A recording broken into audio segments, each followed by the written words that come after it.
अब अनुशासन समिति कौन सा डंडा चलाएगी अनुशासन का कि जिससे कांग्रेस का अनुशासन परिपूर्ण हो जाएगा। और सबने पूरी एक ऐसी कमेटी का गठन किया है जो निष्ठा से व्यक्ति विशेष का नहीं बल्कि संगठन को, पार्टी को ऊपर रख के चलेंगे। एक्शन कौन सा होगा, कैसा एक्शन होगा, किस प्रकार का एक्शन होगा, कितनी जल्दी एक्शन होगा, छोटों पर एक्शन होगा या बड़ों पर एक्शन होगा, किसके लिए कुछ बोलने पर एक्शन होगा, पार्टी की लाइन से हटकर चलने पर कोई एक्शन होगा। संपत सिंह भी नाराज हैं आजकल। तो ये 3 नेताओं की जो शिकायतें थी अनुशासन समिति के पास गई हुई थी। ब्रजेंद्र सिंह सद्भावना यात्रा निकाल रहे हैं, वीरेंद्र सिंह जी उनके साथी संगी सहयोगी के रूप में साथ चल रहे हैं। बेटे को अनुशासन की बात हो रही, आप मेहरबानी करके अनुशासन की जो बात करते हैं उन पर भी लगाएं। झूठ नहीं होती कि बड़ा नेता है तो उसको सब कुछ माफ है, छोटे को सजा दो, बिल्कुल गलत है। मैं इसका विरोध करूंगा अगर ऐसा हुआ। कॉन्स्टिट्यूशन कांग्रेस का क्या कहता है, जब मेंबरशिप हम लेते हैं पार्टी की, उसके रूल में सब कुछ लिखा है और पता है वो पार्टी से बाहर नहीं जा सकते। लेकिन आजकल कह रहे हैं भूपेंद्र सिंह हुड्डा नेता तो अच्छे हैं पर आदमी अच्छे नहीं है। दोस्तों नमस्कार, मैं संजय मग्गू और मौजूद है देश रोजाना के डिजिटल मीडिया मंच पर। अब कांग्रेस जो है हरियाणा के अंदर अनुशासित पार्टी नजर आएगी आपको। हरियाणा के अंदर अब कांग्रेस के नेता, कांग्रेस के विधायक, कांग्रेस के पूर्व विधायक, कांग्रेस के जो पदाधिकारी कहीं अनुशासनहीनता करने हुए दिखाई नहीं पड़ेंगे। और अगर अनुशासनहीनता करेंगे तो उन पर कांग्रेस की अनुशासन समिति का चाबुक चलेगा। आप इस बात को थोड़ी देर के लिए सोच भी सकते हैं कि क्या कह रहे हैं साहब, जिनको आदत ही पड़ चुकी कदम कदम पर एक दूसरे का विरोध करने की, तो वहां कैसा अनुशासन। लेकिन अब कांग्रेस की जो अनुशासन कमेटी बनी है, उस कमेटी ने कहा है कि अगर कोई भी नेता अनुशासनहीनता करेगा तो उन पर एक्शन लेंगे। एक्शन कौन सा होगा, कैसा एक्शन होगा, किस प्रकार का एक्शन होगा, कितनी जल्दी एक्शन होगा, छोटों पर एक्शन होगा या बड़ों पर एक्शन होगा, किसके लिए कुछ बोलने पर एक्शन होगा, पार्टी की लाइन से हटकर चलने पर कोई एक्शन होगा। ये सारी बातें होंगी क्योंकि जो अनुशासन समिति बनी है, उस अनुशासन समिति की आज बैठक भी हुई और बाकायदा प्रेस कॉन्फ्रेंस भी की चंडीगढ़ में, हरियाणा प्रदेश कांग्रेस कमेटी के कार्यालय में। अनुशासन समिति जो बनाई गई है, उस अनुशासन समिति के मुखिया है धर्मपाल मलिक, सोनीपत के सांसद रहे हैं। सियासत के अंदर बड़ी चर्चा में तब आए जब उन्होंने 1984 में, वो दौर जब इंदिरा गांधी की हत्या हो गई थी और उसके बाद कांग्रेस की लहर थी, राजीव गांधी के नेतृत्व में आज तक ऐसी लहर किसी पार्टी की ना आई, भविष्य का कह नहीं सकते। भले ही मोदी लहर कुछ हो, लेकिन उस लहर के मुकाबले आज तक कोई लहर चली नहीं, वो सुनामी थी। और उस सुनामी वाली लहर में धर्मपाल मलिक ने चौधरी देवीलाल को चुनाव में हराया था। वहां से उनकी राजनीतिक शुरुआत है, बड़ी शुरुआत। हालांकि छोटे चुनाव में तो पहले भी सक्रिय रहे थे वो। तो धर्मपाल मलिक 2 बार सांसद भी रहे हैं, 1-2 बार विधायक भी रहे हैं, हरियाणा प्रदेश कांग्रेस कमेटी के कभी अध्यक्ष भी रहे हैं। कोई समय था जब वो चौधरी भजन लाल के खासे सिपहसालार हुआ करते थे, हरियाणा जनहित कांग्रेस में भी गए थे, बाद में वो कांग्रेस की तरफ ही हुए। आजकल हुड्डा साहब के भी नजदीक समझे जाते थे। अब धर्मपाल मलिक जी उस अनुशासन समिति के बनाए गए हैं मुखिया। और धर्मपाल मलिक जी के साथ जो और लोग हैं, उनमें एक अकरम खान है, पूर्व विधायक हैं, छछरौली जगाधरी के पूर्व विधायक हुआ करते थे, आजकल भी विधायक हैं। और उनके साथ में कैलाशो सैनी है, कैलाशो सैनी पूर्व सांसद हैं, इंडियन नेशनल लोकदल से सांसद बनी थी वो 1-2 बार। इनके साथ में रोहित जैन है, जो पार्टी के जो अनुशासन समिति है इसके सचिव भी बनाए गए हैं। तो 5 मेंबरीय ये कमेटी बनी है। धर्मपाल मलिक इसके मुखिया हैं और आज इनकी पहली बैठक हुई। पहली बैठक के अंदर बताया जाता कि 3 प्रस्ताव थे, पता नहीं उन पर चर्चा हुई या नहीं हुई। पहले उन्हीं पर बात कर लें जो 3 शिकायतें थी। एक शिकायत तो थी कैप्टन अजय यादव की। वो कैप्टन अजय यादव जो गाए बगाए पार्टी के नेताओं को नसीहत देते रहते हैं, गुस्सा भी होते रहते हैं। जब नरेंद्र यादव बने थे हरियाणा प्रदेश कांग्रेस कमेटी के अध्यक्ष, तो सबसे पहली टिप्पणी आई थी कैप्टन अजय यादव की कि राहुल गांधी की पसंद के नेता अध्यक्ष नहीं है ये। दूसरा नाम ले तो दूसरा नाम कुलदीप शर्मा, कभी भूपेंद्र सिंह हुड्डा जी के साथ में वो ऐसे हुआ करते थे जैसे घी शक्कर हुआ करता है, लेकिन आजकल कह रहे हैं भूपेंद्र सिंह हुड्डा नेता तो अच्छे हैं पर आदमी अच्छे नहीं है। इस प्रकार की कटास है, पिता पुत्र दोनों पर टिप्पणी करते हैं। नरेंद्र यादव जो कांग्रेस के प्रदेश अध्यक्ष बने, उनको भी नसीहत दे रहे थे पिछले दिनों। तीसरी इसके अंदर बात थी प्रोफेसर संपत सिंह की। वो संपत सिंह जिन्होंने भूपेंद्र सिंह हुड्डा को हरियाणा प्रदेश का कांग्रेस का जो विधायक दल का नेता यानी कि नेता अपोजिशन बनाए जाने पर लंबा चौड़ा सोशल मीडिया एक्स पर ट्वीट किया था और कहा था कि जिन लोगों ने 2005 में 65 विधायक मिले थे, 65 से ला करके और कहां तक पहुंचा दिया, एक बार फिर उनके हाथ में पार्टी की कमान है। उस समय उन्होंने ट्वीट किया था। इन 3 नेताओं की बताया जाता है कि शिकायत थी अनुशासन समिति के पास, लेकिन ये बात कहीं से निकल करके नहीं आई कि उस अनुशासन समिति ने इन 3 नेताओं पर क्या बात की। संपत सिंह पर एक आरोप और भी है कि वो इंडियन नेशनल लोकदल की रैली में गए थे। वो तो खुलेआम ही गए थे, ओपन गए थे और वहां पर खूब कसीदे पड़े थे अभय चौटाला की शान में। जा करके उन्होंने अभय चौटाला को लौह पुरुष, संघर्षशील व्यक्ति तो सब कुछ बताया था।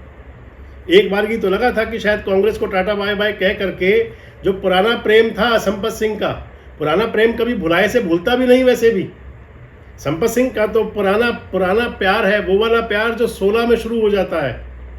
संपत सिंह चौधरी देवीलाल की पाठशाला के विद्यार्थी रहे हैं। संपत सिंह चौधरी देवीलाल के पार्टी के यूथ के प्रदेश अध्यक्ष, विधायक, मंत्री सब कुछ रहे हैं। अब संपत सिंह भी नाराज हैं आजकल। तो ये 3 नेताओं की जो शिकायतें थी अनुशासन समिति के पास गई हुई थी। पता नहीं चला कि अनुशासन समिति ने इन पर कोई चर्चा की या नहीं की, क्योंकि तीनों कद्दावर नेता हैं, तीनों कद्दावर नेता हैं। अब बात आ जाती है कि अनुशासन समिति आगे के लिए कह रही है कि किसी पर भी अनुशासनात्मक बात कोई होगी, अगर किसी को पार्टी के किसी नेता से कोई शिकायत है, शिकवा है, तो वो फिर पार्टी के मंच पर ही शिकायत करेगा, अनुशासन समिति को शिकायत देगा। हर जिले में अनुशासन समिति की बैठक बनाने की बात चल रही है। संभवतः जिला स्तर पर अनुशासन समिति की बैठकें शुरू हो आगे चल के। कमेटी नहीं, जो कमेटी के पास कंप्लेंट आएगी, कंप्लेंट का क्या आधार है, हमारे तंजूर में है या नहीं है, राजनीतिक कोई ड्रामा तो नहीं है। हमारी पार्टी की मजबूती के लिए हम क्या कर सकते हैं, उसको नोटिस देंगे, उसका जवाब देंगे और उसकी सुनाई करेंगे, उसके बाद फैसला करेंगे। सर, कांग्रेस में वैसे भी कुछ बात है क्या कमेटी जी, अगर ऐसे आरोप करते हैं क्या निपट पाएगी? सब कुछ निपटेगा, ऐसी कोई बात नहीं है। बहुत सारे जो आरोप हैं वो इस किस्म के होते हैं जो आपस में बैठे हैं। आजकल आप जानते हो, आप तो प्रेस के आदमी हो, प्रेस का जमाना है, छोटी छोटी चीजें आ जाती हैं। हमारे टाइम में तो पता ही नहीं लगता था क्या हो रहा है। मेरा सवाल ये है, कोई आचार संहिता तो आपने तय की होगी ना कि कोई आपके जो नेता हैं जितने भी जो नंबर उसको गाइडलाइन जारी करेगी कमेटी कि क्या बात आप एक मंच कर सकते हैं, क्या नहीं कर सकते? ये देखिए, गाइडलाइंस का सभी नेताओं को पता है। कॉन्स्टिट्यूशन कांग्रेस का क्या कहता है, जब मेंबरशिप हम लेते हैं पार्टी की, उसके रूल में सब कुछ लिखा है और पता है वो पार्टी से बाहर नहीं जा सकते। पहला निर्णय तो हमने ये लिया है कि हमने 5 जोन बनाए हैं हरियाणा के, उनमें एक कमेटी जाएगी और एक जोन में किसी में 3 डिस्ट्रिक्ट है, किसी में 4 है, और उनसे वार्तालाप करेंगे और पार्टी की मजबूती के लिए उनसे बात करेंगे। दूसरा, हमने खड़गे साहब, राहुल जी, वेणुगोपाल जी, DK हरिप्रसाद जी, हमारे पार्टी के प्रधान राव नरेंद्र सिंह जी, CLP लीडर थे भूपेंद्र सिंह हुड्डा जी, और हमारे प्रदेश के नेता बहन कुमारी सैलजा जी, हमारे रणदीप सुरजेवाला जी, और जो भी सीनियर साथी हैं, उन सबका हमने धन्यवाद किया है क्योंकि इस कमेटी के गठन में सभी का रोल है और सबने पूरी एक ऐसी कमेटी का गठन किया है जो निष्ठा से व्यक्ति विशेष का नहीं बल्कि संगठन को, पार्टी को ऊपर रख के चलना। लेकिन कांग्रेस के अंदर जो चलता रहा, आजकल देखें तो आप सद्भावना यात्रा चल रही है, ब्रजेंद्र सिंह सद्भावना यात्रा निकाल रहे हैं, वीरेंद्र सिंह जी उनके साथी संगी सहयोगी के रूप में साथ चल रहे हैं, बेटे को संबल देने के लिए, बेटे को ताकत देने के लिए साथ दिखाई पड़ते हैं। पिछले दिनों चौधरी वीरेंद्र सिंह जो नरेंद्र सिंह कांग्रेस के प्रदेश अध्यक्ष हैं, उनकी विधानसभा में थे और वहां पर भी बढ़िया वो उन्होंने तीर चलाए थे प्रदेश अध्यक्ष पर। यहाँ अनुशासन की बात हो रही, आप मेहरबानी करके अनुशासन की जो बात करते हैं उन पे भी लगाएं।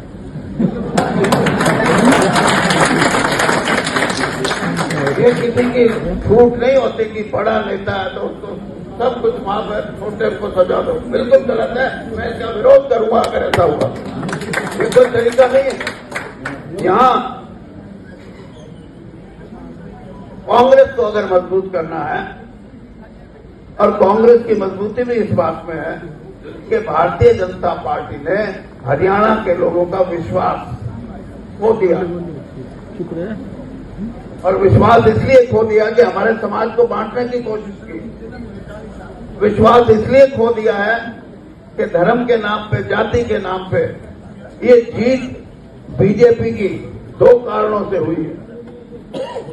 सबसे बड़ा कारण 11 साल तक पार्टी का संगठन न रहे, और दूसरा बड़ा कारण कि पार्टी का संगठन ना होते हुए भारतीय जनता पार्टी ने समाज को बांटने की कार्रवाई में सफलता हासिल की, और यही कारण था। अगर समाज नहीं बटा होता तो सारे का सारा, मैं इतना तो कह सकता हूं कि सीट कितनी आती है तो नहीं बता सकता, लेकिन मैं ये कह सकता हूं कि कम से कम 65 से 70% वोट कांग्रेस को मिले। अब यात्रा भी चल रही है और नरेंद्र सिंह कह चुके हैं कि यात्रा उनकी अपनी है। जेपी बार बार कह रहे हैं कि भैया उस यात्रा में जो है, ब्रजेंद्र की यात्रा में वो कई लोग हैं जो लोकसभा चुनाव में उनके खिलाफ थे, लेकिन जेपी को जवाब तो ब्रजेंद्र कई बार दे चुके हैं कि आप भी तो खिलाफ थे कैंडिडेट के, और ब्रजेंद्र तो आड़े हाथों ले चुके हैं बिना नाम लिए हुए हुड्डा साहब को भी और जेपी को भी। अब बात आ जाती है कि अनुशासन कौन सा, कैसा, किस प्रकार से होगा, क्योंकि दीपेंद्र हुड्डा भावी मुख्यमंत्री के नारे तो अभी 2 दिन पहले ही लगे थे, और क्या वो नारे पार्टी आला कमान की अनुशंसा पर हैं? भले ही नारे कोई लगा रहा हो, लेकिन रोका तो जाता है इन नारों के आया आया सीएम आया, भावी सीएम पर तो इंडियन नेशनल लोकदल 2 फाड़ हो गई, और कांग्रेस की स्थिति भी कुछ अलग चलती रही है लगातार काफी लंबे समय से। ब्रजेंद्र सिंह कहते रहे, कांग्रेस के और नेता कहते रहे, करण सिंह दलाल कहते रहे कि कांग्रेस का संगठन नहीं बना था तो इस वजह से दिक्कत थी। खैर, पुरानी बातें छोड़ो, कल की बातें, कल की बात पुरानी। अब अनुशासन समिति कौन सा डंडा चलाएगी अनुशासन का कि जिससे कांग्रेस का अनुशासन परिपूर्ण हो जाएगा? क्योंकि वो दौर भी था जब शैलजा की यात्रा निकली थी और उस समय कांग्रेस के जो तब के प्रदेश प्रभारी थे उन्होंने चिट्ठी जारी कर दी थी कि ये कांग्रेस की यात्रा नहीं है, दीपक बावरिया ने। अब ब्रजेंद्र की यात्रा को लेकर के भी तमाम क्वेश्चन मार्क हैं। हालांकि वो यात्रा जो है वो अच्छी गैदरिंग ले रही है, भीड़ अच्छी है, लोग साथ जुड़ रहे हैं, कारवां बढ़ रहा है, अंतोगत्वा फायदा कांग्रेस को ही होगा। लेकिन उस यात्रा को लेकर के क्वेश्चन मार्क है, और क्या वो यात्रा का मसला भी जा सकता है अनुशासन समिति के पास? यानी कि अनुशासन कांग्रेस के अंदर क्या वाकई हो सकता है? ये बड़ा सवाल ये है। जिस पार्टी के अंदर सूत ना कपास जुलाहे की लट्ठम लट्ठा वाली बात चलती हो, 4 साल पे चुनाव को बाकी हो और भावी मुख्यमंत्री के नारे लगते हो, तो अनुशासन कितना कैसे रह सकता है, ये भी बड़ा देखने की बातें हैं। सबसे महत्वपूर्ण होता है कि जब तक आप खुद पर अनुशासन की जो नार है उसको नहीं बांधेंगे, अनुशासन की डोर से आप खुद को नहीं बांधेंगे, तब तक आप बाकी कार्यकर्ताओं को, नेताओं को, छोटे नेताओं को कुछ नहीं कह सकते। जरूरी है कि बड़े नेता खुद पहले अनुशासन की डोर से बंधें, लेकिन अब अनुशासन समिति बनी है कांग्रेस की, वो अनुशासन करेगी। किस प्रकार से अनुशासन करेगी, कैसे शांत और संतुष्ट किया जाएगा, किस प्रकार से नेताओं को समझाया बुझाया जाएगा। हालांकि कांग्रेस कह तो रही है, अब हरियाणा के जो प्रभारी हैं BK हरिप्रसाद, उन्होंने चिट्ठी जारी कर दी थी कि कांग्रेस के जिलाध्यक्ष हर महीने उनकी क्लास हुआ करेगी, क्लास के अंदर देखा जाएगा कि होमवर्क कितना किया और होमवर्क के हिसाब से उनको अगला टारगेट भी दिया जाएगा। अगर कोई पूरा होमवर्क नहीं करेगा तो उनको फिर सप्लीमेंट्री टेस्ट में बैठने भी नहीं दिया जाएगा। ये कांग्रेस के जो प्रभारी महोदय हरियाणा के BK हरिप्रसाद वो भी कह चुके हैं। लेकिन बड़ी बात यह कि जहां हर व्यक्ति खुद में मुख्यमंत्री बन के सोता हो, वहां आखिर अनुशासन कैसे रहेगा। और जब निज हित आगे रखे जाएंगे, स्वहित आगे होगा, तो उस समय तो अनुशासन की आप परिकल्पना भी नहीं कर सकते कि अनुशासन जिंदा भी रह सकता है। लेकिन अगर कांग्रेस की अनुशासन समिति बनी है और अनुशासन की तरफ कांग्रेस अगर बढ़ने चली है कि अब अनुशासन रहेगा, तो हम भी ये प्रार्थना कर देंगे ईश्वर से कि कांग्रेस का अनुशासन को दिन दुगनी और रात चौगनी उन्नति और तरक्की दे। वैसे आपको क्या लगता है कि कांग्रेस में अनुशासन की कोई आगे उम्मीद आपको दिखाई पड़ती है कि अनुशासन जो कहा जा रहा है वो समिति, और ये अनुशासन समिति, क्योंकि अनुशासन समिति तो पहले भी थी, ये कितनी सक्रिय रहेगी, कितनी कामयाब होगी आगे। कमेंट्स बॉक्स में अपनी बात जरूर कहें। जुड़े रहें हमारे साथ, देखते रहें देश रोजाना। हमारे साथ जुड़े रहने के लिए सब्सक्राइब करें देश रोजाना के YouTube चैनल को और नई वीडियो की नोटिफिकेशन पाने के लिए बेल आइकन जरूर दबाएं। अगर आप ये वीडियो Facebook या Instagram पर देख रहे हैं तो पेज को लाइक और फॉलो जरूर करें और ज्यादा से ज्यादा शेयर करें।